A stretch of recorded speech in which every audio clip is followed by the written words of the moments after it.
A journey to where nature is at her most magnificent and forbidding. To mysterious places where dazzling and diverse cultures flourish. Where China's numerous ethnic groups draw you into a world of color and vibrancy. Where distinct lifestyles, traditions, and crafts have survived the test of time. Join Travelogue on its 17-part Ethnic Odyssey, visiting more than 100 places across China. Ethnic Odyssey, an enlightened look at China's rich ethnic heritage.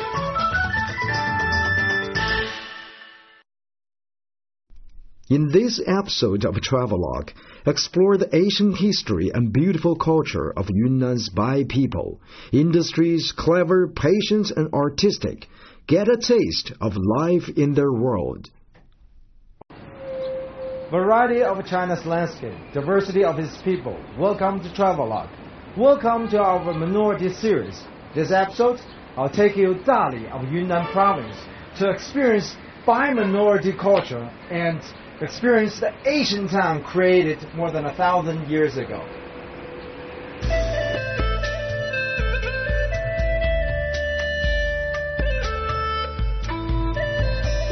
Yunnan, though a province of China, is in many aspects a part of Southeast Asia. This is the case because it is populated not only by Han Chinese, but by a large number of minorities who have been living here for as long as history has been recorded. Actually, one of the dominant ethnic groups of Yunnan, the Bai people. Kunming is the capital of Yunnan province. However, Dali is more popular in terms of tourist attractions. Dali, some 400 kilometers to the west, is located near a major lake, Erhai Lake. And like Kunming, Dali lies at an altitude of about 1,900 meters. The main attraction of Dali is probably the surrounding countryside. To the west lies the Changshan mountain range with peaks well above 4,000 meters and a large number of most picturesque Buddhist temples.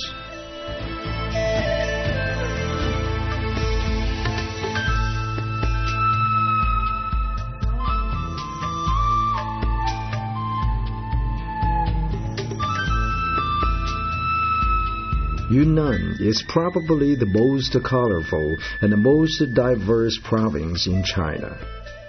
The particular ethnic mix certainly contributes to its fact. Actually, Yunnan is among the ethnically most diverse regions not only of China, but of all of Asia.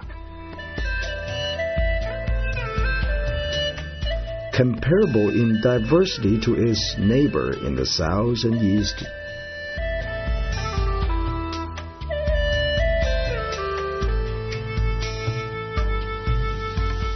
For many centuries, Dali was the principal city of Yunnan, far more important than Kunming.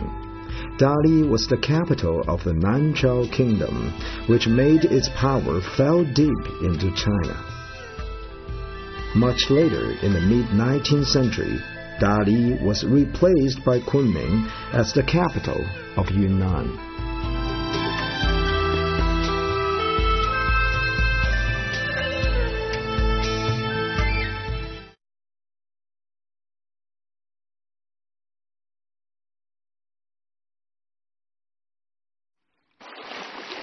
Erhai Lake is a major site of Yunnan tourist attractions. In China, it is the largest highland lake next to Dianchi. The dimension is 41.5 kilometers by 8.4 kilometers, with an average depth of 10 meters, covering an area of 250 square kilometers.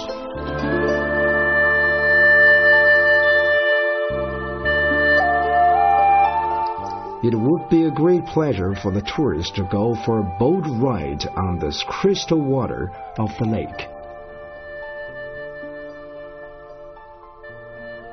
In New Stone Age 4,000 years ago, the forefathers of Bai ethnic began from the Changshan Mountain and Erhai Lake as their center to live and multiply in Yunnan province. They started agriculture culture on the plain near the rivers and lakes. This region is Dali. During the late period of Shang Dynasty to West Han Dynasty, the Bai ethnic created splendid bronze culture of Erhai Lake.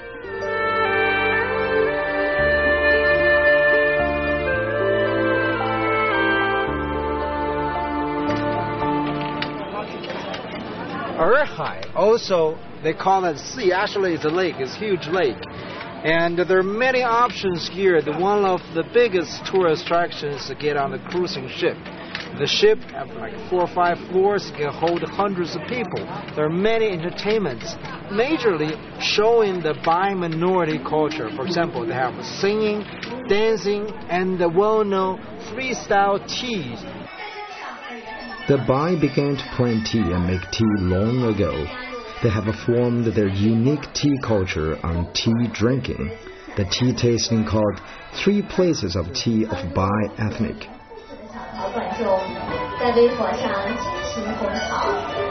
That's a tradition. Freestyle tea. That's the first round. That's the dancing, music, and providing the teas. There are 3 styles. First round is bitter. Second round is sweeter. The third round is different. It's called taster.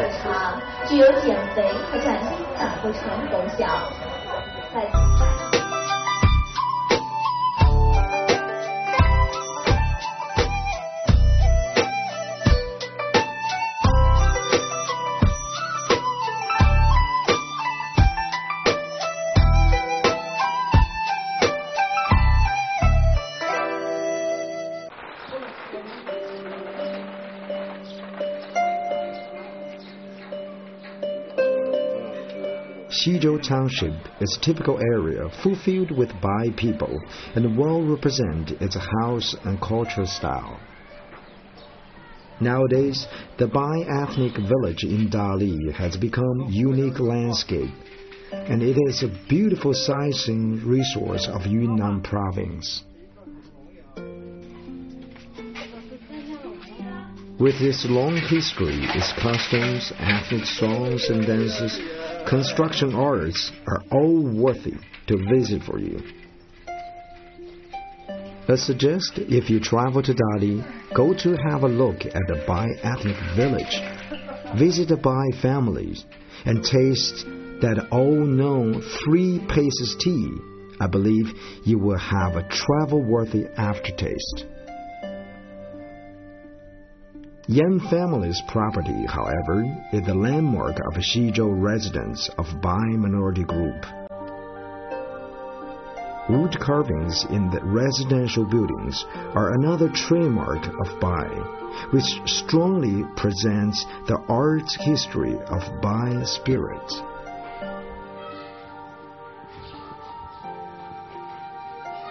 Bai minority group have its unique design in terms of house and residential buildings. For example, here in Xizhou Township, Yan's family is one of the wealthy family. This design, here is his house. The design is very unique, represent their style. For example, the 3 sizes of house. Living room, right there, facing the east. And facing the living room, there's a big screen, painted all white. Guess what? That's for the lighting. In the afternoon, when sun goes down, this big screen reflects all the lights given to the living room and all the room around it. So this is design. And then we go inside, there's more designs. They're all like 2 floors. The first floor for families, living room, the major, master of the house living the right, and the number 1 son living the left, and rest of that for rest of the families. And the second floor mostly for guests or the female house members. Batik style on clothes with a typical color such as blue is Bai's specialty. A batik-style fabric has been done in the following steps. First, use a plastic material, lay on original white material.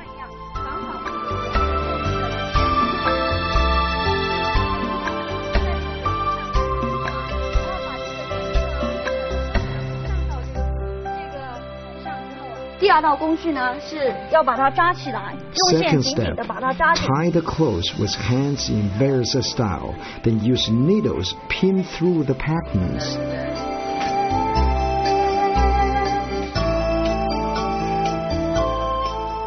The third step of batik is to dye the materials with organic products such as leaves and flowers.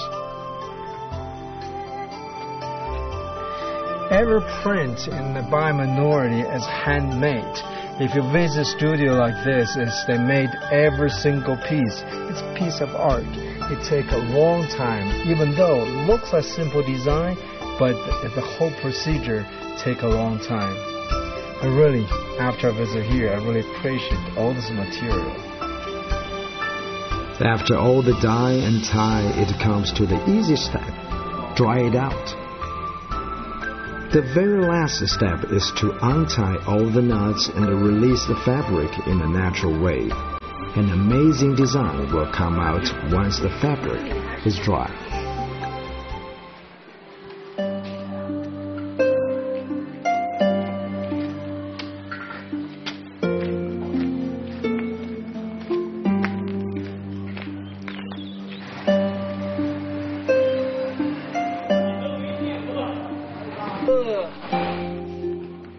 Bai also has many well-known silversmiths who have been creating many business opportunities for local people. Silver products is very famous in Bai minority. And among all those minorities, this village, Xinhua village, is well known for making the silver products. There are total 1,400 families. 902 out of those are craftsmen making those silver products.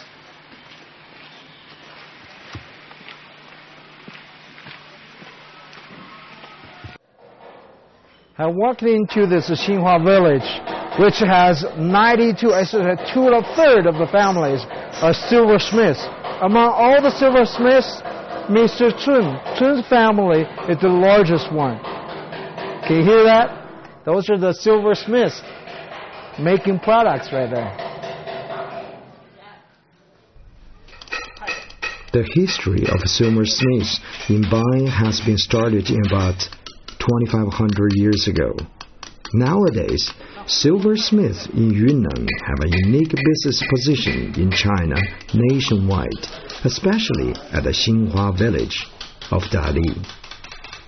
Tourist buses come in and out of the little village, bringing hundreds of visitors from all over the world to buy silver products.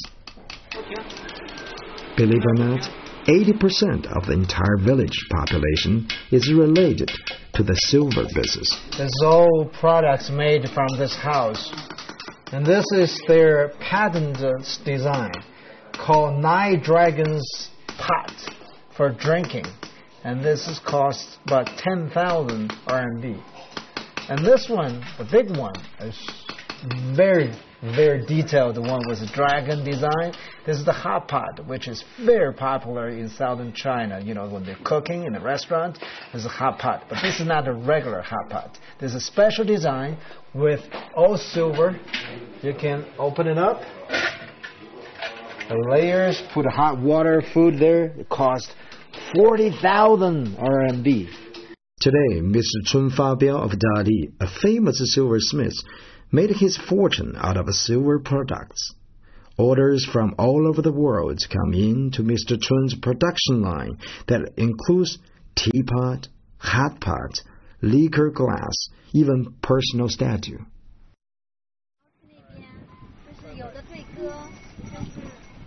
On my way back to hotel, traffic took us to an unexpected event that later found out it's a local large religious festival.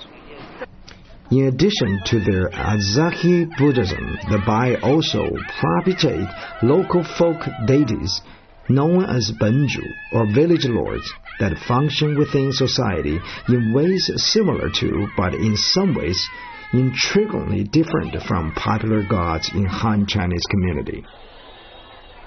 A village's primary Benju may have a spouse and family, and some of the primary village Benju are female. And most often his or her identity is explained on the basis of a mythical historical story of local significance. In some cases, the Benju of neighboring villages are related, but there is no concept of a unifying celestial hierarchy as a Han Chinese population religion. Offering of sacrificed chickens and other animals are common, in search of all the most wished for benefits of ordinary life, health, longevity, wealth, and male offspring. And although the overall structure of offering rituals is similar to that of Han Chinese rituals, a unique assemblage is achieved through the use of chants in the Bai language, local dance and song forms, and traditional Bai foodstuff.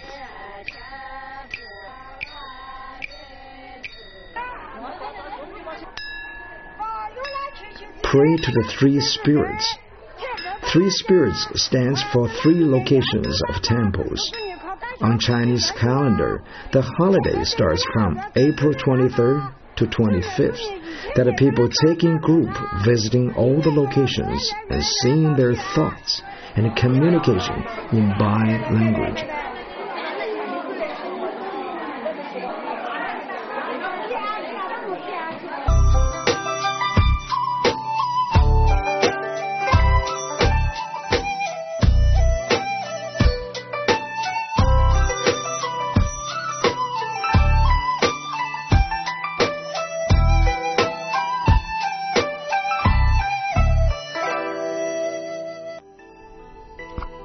The three pagodas, though not as famous as those on the Three Pagodas Pass between Thailand and Myanmar, are among the oldest still existing architectural structures in all of southwestern China. The tallest of the three was built in the 9th century and reaches a height of some 70 meters. The two small pagodas are about 42 meters high. Chongsheng Temple is famous for this Chongsheng Pagoda. It was built 1,200 years ago. Back then, in northern China, it's Tang Dynasty, here called Nanzhao Kingdom. Back then, it's a mountain culture in this area. For example, this pagoda is a perfect example. It built 16 layers, 16 levels instead of odd numbers. And also, it has a big eagle on the top representing a Bai minority group. And also, in Tang Dynasty, it's like bigger feature and enjoy fatter features. So the pagoda, like that, the different shape. On the other hand, two smaller pagodas on the sides are built in Song Dynasty, a totally different style. Anyway, so this pagoda, famous not only for the structure, also represent a mountain culture in this area.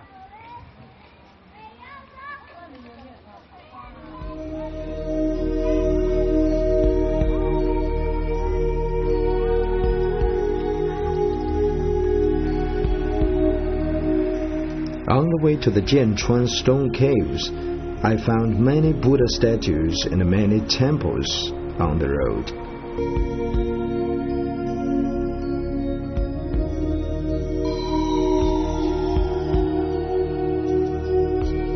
Jianchuan started in 1,100 years ago. The entire area spreads to 3 locations with 17 caves. Jianchuan Stone Cave is a valuable source for history studying of Nanzhao Kingdom. It contains 4 parts. 1, worship female body is a strong religious form. It also worship village lord, or called Benju. For example, the king of Nanzhao Kingdom. After Buddhists came to Delhi from India, the religions in this area has been blended with various elements. 这个霍卷的艺术水准相当高，比《清明上河图》还长4倍，有628个历史人物。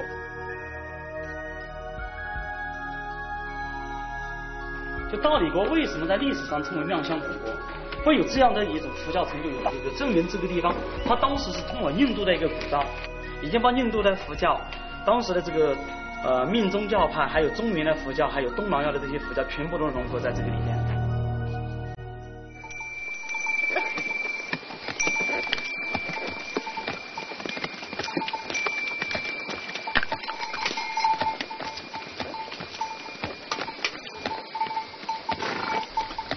For thousands of years, there was an Asian road treaded by human feet and horse hooves in the mountains of southwest China. The Asian Commercial Passage, dubbed as the Asian Tea Horse Road, first appeared during the Tang Dynasty and lasted till the 1960s when Tibetan highways were constructed. Meanwhile, the road also promoted exchanges in culture, religion, and ethnic migration, resembles the refrigerance of the Silk Road.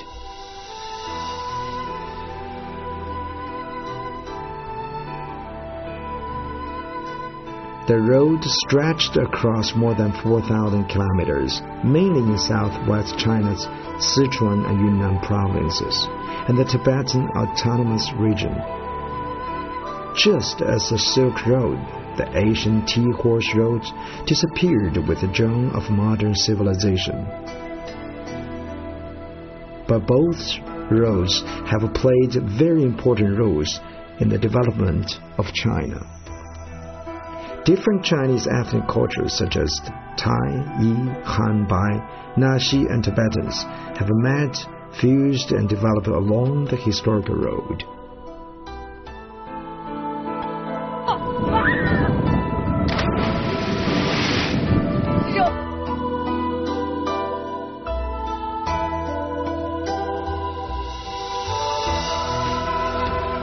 这个石头呢是称为卸马石，然后人站在这个石头上来，就好把他马背上的那个货物卸下来。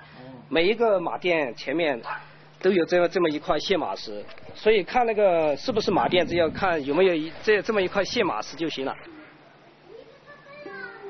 The old Tea Horse Road ran across the Hengduan Mountains and the Qinghai Tibet Plateau, in an area of the most complicated geological conditions and most diversified organisms. Besides its cultural and historical value, the road was also highly appreciated by adventurers and scientists.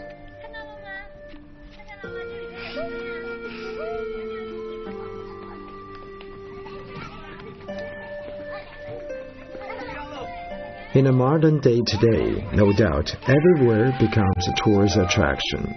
Dali attracts many tourists from all over the world. Sidongjie, located in Shaxi town of Jianchuan, which is the only Asian street left from the old Silk Road, or called Tea Horse Road.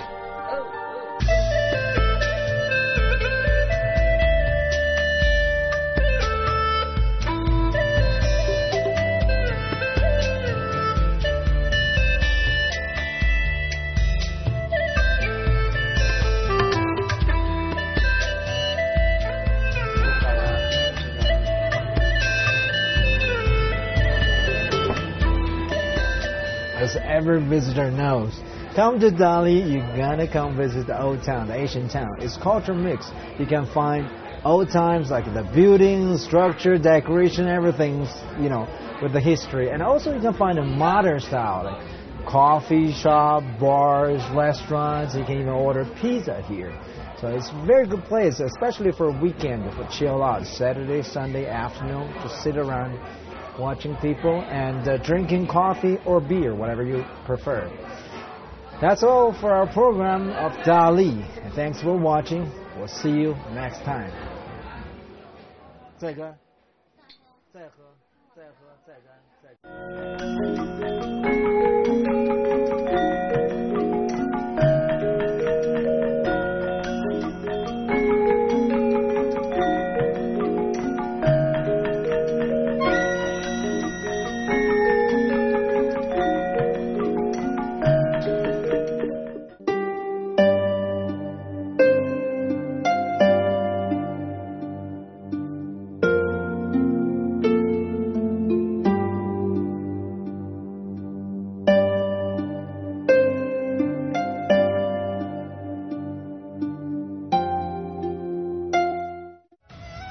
Naxi, a minority group fulfilled with talent and beautiful culture. In next episode of Travelogue, we will take you to a wonderful Asian town, Lijiang, to experience the lifestyle of Naxi people.